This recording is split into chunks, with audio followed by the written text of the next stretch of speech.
Author Jill Nudelman's debut novel is a complex story of a young girl in search of identity and the discoveries she makes along that journey. In Nudelman's Inheriting the Earth, we meet an orphaned Rose who has never really known the comfort of family and what it can bring. And after the passing of her foster mom, her journey begins.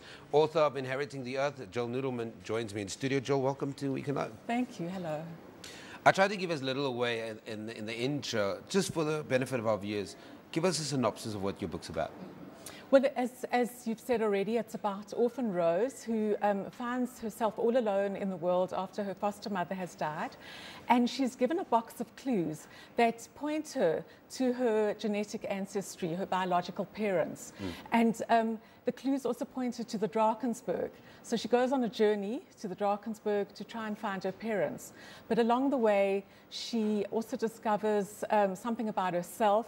So her journey is one of discovering self-identity, and she also finds love along the way. I find it funny that she has an idea of what her mom looks like, although her mom left her before the age of 2, and she already has a sense of what her mom looks like, or has the sense of seeing her mom. And Ruby's always kind of telling her that's not the case.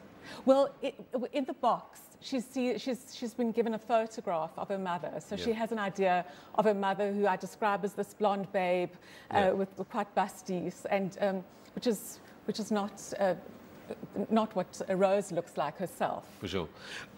It's a debut novel. Yes. What made you decide to write about, in many ways, lost identity? Well, I started thinking about the novel in about 2006. And at the time, I was looking at questions of whiteness. It was post-94. Looking at questions of belonging and rootedness in this country. And I was grappling with these questions, and I think there was an anxiety around them. There were also questions, calls for whites to transform and integrate culturally into this country. And I wasn't doing anything. I was just living my life. So I thought I'd explore these issues in a novel. And that's how it went about. But so I had a character, and now I needed a plot. And then I heard a true story about a woman who died, leaving behind a toddler.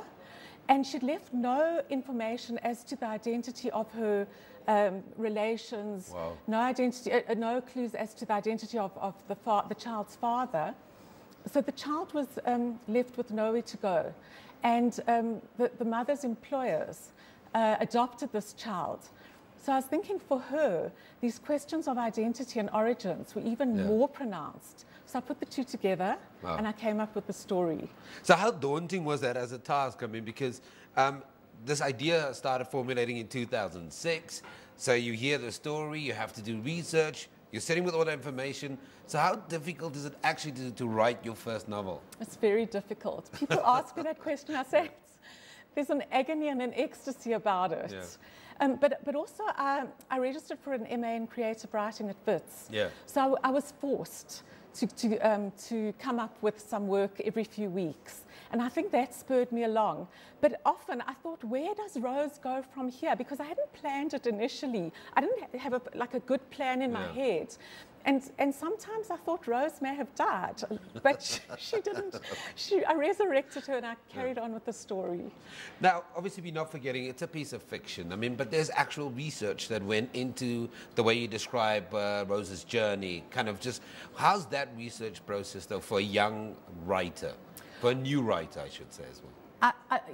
Every few lines, I was opening Google and looking at something. For example, do flowers bloom at this time of the year? And would these sort of trees grow in the Drakensberg? But we'd holidayed in the Berg, so a lot of the descriptions are taken from my experiences in the Drakensberg. And I think the Drakensberg also was a big inspiration in the story. And I also went on a road trip to Lesotho. So I described some of that terrain as well, based on personal experience. The truth of the matter is that there is a reality to this book, although it's a piece of fiction. We are constantly looking, or constantly reevaluating ourselves, constantly looking at identities, finding out new aspects about our families, about who we are. And that is what makes this book an interesting read. Well, I hope so. I mean, I hope that people can relate to it. I didn't want to make it some moralistic read about whiteness and identity. It's a story, it's a romance, it's a mystery, and if you get more from it, well, that's great. But yeah, it's sort of a detective story. It's not a moralistic read in any way. And it's available in all good bookstores. I hope so. We're going to leave it there, but thank you very much for talking to me. That was author Jill Nudelman with her debut novel called Inheriting the Earth. It is available in all good bookstores. It's launched already. If you've read it, let us know what you think. It's Weekend Live at SABC.co.za.